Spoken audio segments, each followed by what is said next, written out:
During a Senate hearing, Senator Bernie Sanders questioned Treasury Secretary Scott Bessent about the growing concentration of wealth and power in the United States. Sanders argued that America is experiencing record levels of income inequality, with a handful of billionaires controlling enormous economic, media, and political influence. Citing former President Joe Biden's warning that an oligarchy is taking shape in America, Sanders pressed Bessent on whether he agreed that the country is moving toward an oligarchic system. Some 170 million people.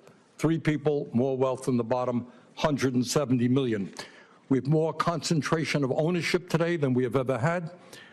We have more concentration of ownership in the media, where a handful of billionaires like Musk, Bezos, Rupert Murdoch increasingly own the media and the information that the American people receive.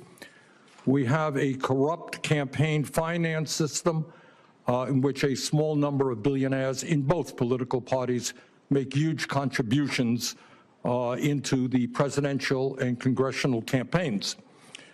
When you have a small number of multi-billionaires who have enormous economic, media, and political power, would you agree with President Biden, who last night stated, and I quote, "An oligarchy is taking shape in America of extreme wealth, power, and influence that threatens our entire democracy, our basic rights, and freedoms," end of quote. That's what President Biden said last night.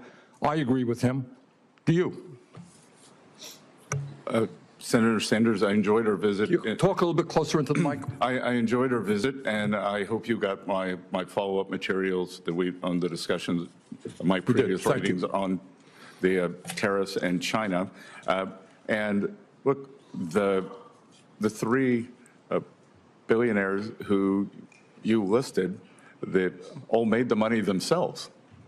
Mr. Musk came to the country as an immigrant. I understand that, but what I'm asking you is, when you have a handful of people like Musk, who will soon be part of the Trump administration, and others, when you have 3 people owning more wealth than the bottom half of American society, when these people have enormous influence over the media, when they spend huge amounts of money in both political parties to elect candidates, what Biden said last night is we're moving toward an oligarchy. I'm asking you that question.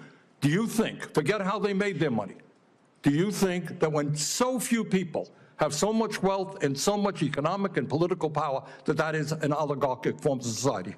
Well, I would note that President Biden gave the Presidential Medal of Freedom to 2 people who I think would qualify for his oligarchs. This is not a condemnation of any one individual.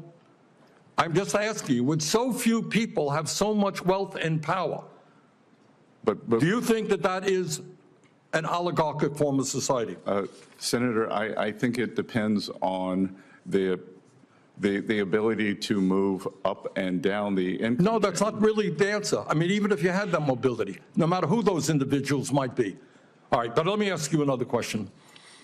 Right now in America, we have over 22 million workers who are making less than $15 an hour, and nearly 40 million people in our country earning less than $17 an hour. Shamefully, the federal minimum wage, despite the efforts of myself and other people here, have not been raised since 2009 and remains an unbelievable $7.25 an hour. Will you work with those of us who want to raise the federal minimum wage to a living wage to take millions of Americans out of poverty? Senator, I believe that the minimum wage is more of a statewide and regional issue. So you don't think we should change the federal minimum wage of $7.25 an hour? No, sir. Okay. Mr. Bessent, millions of working class Americans who are struggling to keep their heads above water are paying outrageously high interest rates on their credit cards.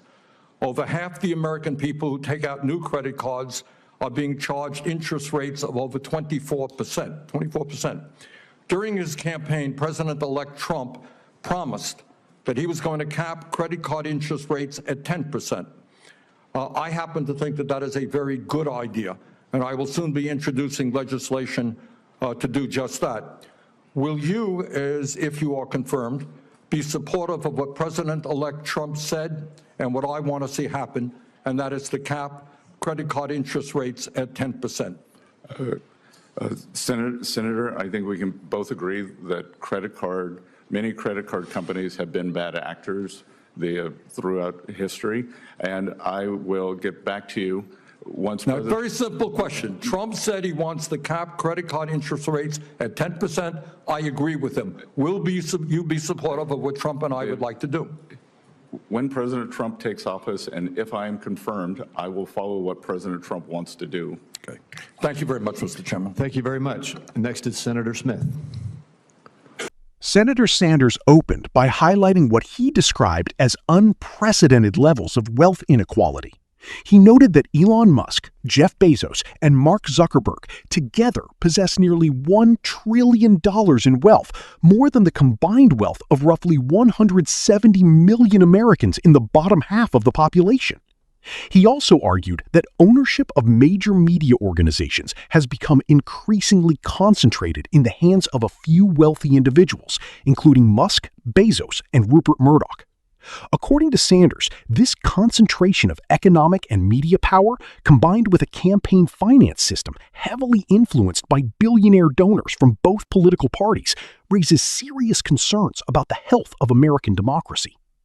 Referencing former President Biden's recent remarks, Sanders quoted the statement that an oligarchy is taking shape in America of extreme wealth, power, and influence that threatens our entire democracy, our basic rights and freedoms. Sanders said he agreed with that assessment and repeatedly asked Bessent whether he believed that such a concentration of wealth and influence amounted to an oligarchic society.